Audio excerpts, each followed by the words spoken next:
அவங்களும் இந்த மாதிரி திட்டங்கள்ல நம்ம மாணவர்களுக்கு எப்படியாவது பல விஷயங்கள் போய் சேருன்ற ஒரு உயர்ந்த நோக்கத்துல அவங்களும் இந்த திட்டத்துல இணைஞ்சு நம்மளை கைட் பண்ணிக்கிட்டு இருக்காங்க. அவங்க இந்த திட்டத்தை பத்தி இப்ப இதனுடைய நோக்கம் என்ன, இதை எப்படி செயல்படுத்த போறோன்றதை பத்தி நம்ம முன்னால ஒரு இப்பொழுது உரைநிறுத்துவார் கேப்டன் நந்தரெட்டி சார்.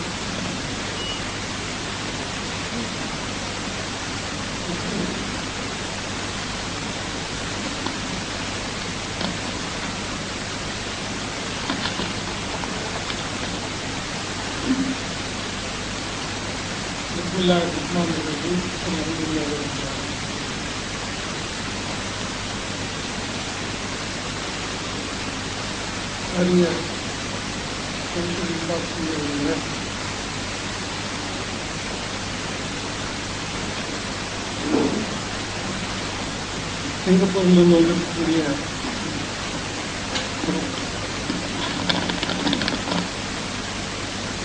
ரஃபீக் சாஹிப் அவர்களே, இந்த நிகழ்ச்சியில கலந்து கொள்வதற்காக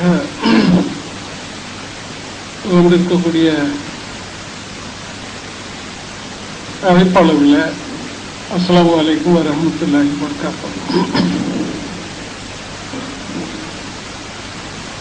அறிஞர் ஷம்சுதீன் காஸ்மி அவர்கள் இப்போது இந்த மேடையில நிகழ்த்திய உரை இருக்கிறத, அது கிட்டத்தட்ட 1000 பேர் கேட்க வேண்டிய ஒரு பேருரை. அந்த அளவுக்கு அது பயனுள்ள உரை என்று நான் சொல்வேன். ஆனால் அவர்கள் சொன்னதை போல இது ஒரு பள்ளிவாசலிலே தொடங்கி இருக்கிறது. இன்னும் சில மாதங்களிலே அல்லது ஆண்டுகளிலே கூட இது ஒரு 1000 பள்ளிவாசல்களுக்கு விரிவுபடுத்தப்படும் என்றெல்லாம் அவர்கள் தங்களுடைய நல்ல உள்ளத்திலிருந்து பிறந்த இந்த வாழ்த்துக்கள் எங்களை மேலும் மேலும் ஊக்குவித்து தமிழகம் முழுவதும் இருக்கக்கூடிய மசூதிகளிலே இது போன்ற நிகழ்ச்சிகளை நடத்தி நம் இளைய சமுதாயத்தினர் பயன்பெற வேண்டும் என்ற வகையிலே நாங்கள் செயல்படுவோம் என்று அவர்களுக்கு நான் உறுதியளிக்கிறேன். ஆங்கிலத்தில் விஷன் என்று ஒரு சொல் இருக்கிறது, அதனை தொடர்ந்து மிஷன் என்பதும் இருக்கிறது. இன்று அது நாளிதழ்களில மிக அதிகமாக அடிபடுகிறது. இந்த ஆட்சியில கூட விஷன் அண்ட் மிஷன் ஒரு 2023ஆம் ஆண்டு வரை ஒரு திட்டத்தை உருவாக்கி செயல்படுத்த வேண்டும் என்ற கருத்தில் ஈடுபட்டிருக்கிறார்கள். விஷன் என்பது ஒரு தொலைநோக்கு, ஆங்கிலத்தில் ஒரு தூரப்பார்வை, தொலைநோக்கு என்று தமிழில் சொல்லலாம். இந்த விஷன் என்பது சாதாரணமாக ஒரு மனிதனுடைய உள்ளத்திலே இருந்து புறப்பட்டதாகத்தான் இருக்கும். இந்த மக்கா மசூதியை எடுத்துக்கொள்ளோம் என்றால் இதனை முதலாக யாரேனும் ஒருவர் தான் இந்த இடத்திலே ஒரு பெரிய பள்ளியை கட்ட வேண்டும் என்ற எண்ணத்தை உள்ளத்திலே கொண்டவராக இருந்திருப்பார். அது அப்படியே கொஞ்சம் கொஞ்சமாக மற்றவர்களிடம் செய்தி பரவி பலரும் ஈடுபட்டு இந்த பெரிய மசூதியை இங்கே நிர்மாணித்திருக்கிறார்கள். ஒரு தன்னடக்கமான மகிழ்ச்சியான செய்தி. நான் இதில் பெருமளவு ஈடுபட்டவன். தொடக்கத்திலிருந்து இந்த பள்ளி உருவாவதிலிருந்து நான் ஈடுபட்டவன். இங்கே ஒரு கூரை பள்ளி இருந்தது, அதெல்லாம் பலருக்கு தெரியாது. கே மொய்டீன் என்பவர் இருந்தார், அவர்தான் அதனை உருவாக்கி அதன் பிறகு இங்கே ஒரு பெரிய பள்ளி அமைவதற்கு பலர் துணை நின்றார்கள். பள்ளியில ஆரம்பிப்பதில் பல பலன்கள் இருக்கின்றது என்பதனை மௌலானா அவர்கள் நமக்கு சொன்னார்கள். அந்த விஷன் எப்போது ஒரு மிஷனாக மாறுகிறது என்பதனை நான் உங்களுக்கு சொல்ல வேண்டும்.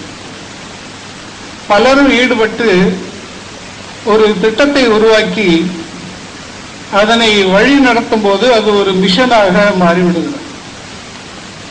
ஆகவே இந்த MY எம்பவர்மெண்ட் என்ற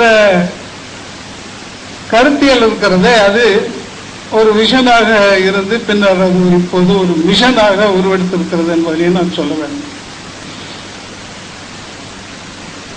தமிழகம் எங்கனும்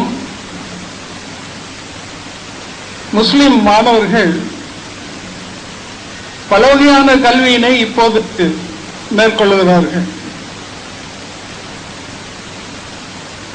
இருந்தாலும் அவர்கள் சரியாக வழிநடத்தப்படுகின்றார்களா என்பது ஐயுறுதற்குரியது.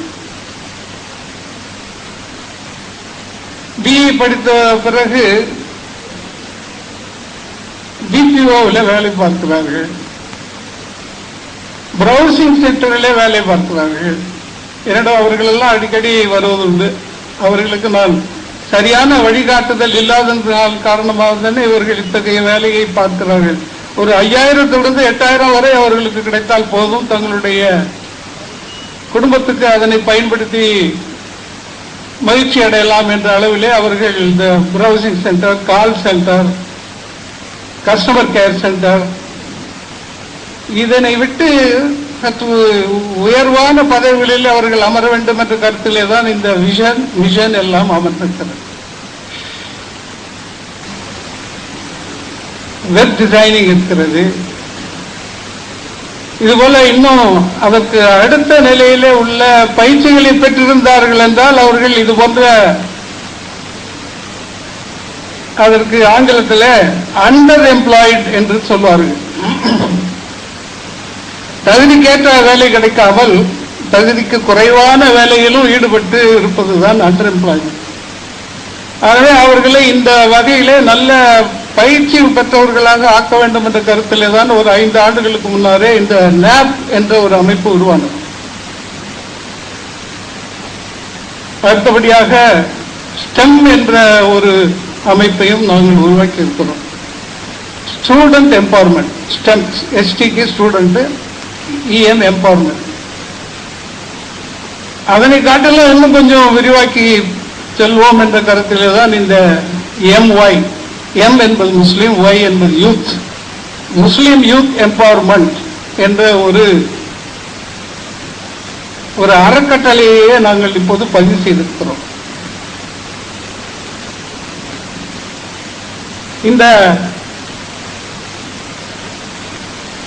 இந்த முயற்சிக்கு பொருளாதாரம் எந்த அளவுக்கு துணை நிற்கிறது என்பதையும் நான் இங்கே சொல்லியாக வேண்டும். இந்த 5 ஆண்டுகளுக்கு முன்னர் NAP என்ற ஒரு அமைப்பை உருவாக்கினோம் என்று சொன்னோம் அல்லவா? அந்த NAP மூலமாக இதுவரை ஒரு 500 பேர் பயிற்சி அளிக்கப்பட்டிருக்கிறார்கள். அவர்கள் பல பெரிய வேலைகளிலே இருக்கிறார்கள், தகுதியான வேலைகளிலே இருக்கிறார்கள். அவர்கள் யாரும் அண்டர் எம்ப்ளாய்டு இல்லை. பெரிய பெரிய கம்பெனிகளில் எல்லாம் இருக்கிறார்கள், வெளிநாடுகளில் இருக்கிறார்கள். அந்த 500 பேரும் மாதம் அளிக்கிற சந்தாவிலே தான் இந்த அமைப்பை உருவாகி இருக்கிறது. ஆனால் அவர்களுக்குரிய இந்த சமுதாய ஈடுபாடு இருக்கிறது, அதனை நாம் பாராட்ட வேண்டும். நம்மை போன்று நம்மை சார்ந்த இளைஞர்களும் நம்மோடு இருக்கின்ற இளைஞர்களும் எதிர்காலத்திலே சிறப்பாக உருவாக வேண்டும் என்ற கருத்திலே அவர்கள் அளிக்கின்ற பொருளாதார உதவியை கொண்டுதான் இந்த அமைப்பு செயல்படுகிறது என்பதையும் நான் இங்கே சொல்லியாக வேண்டும்.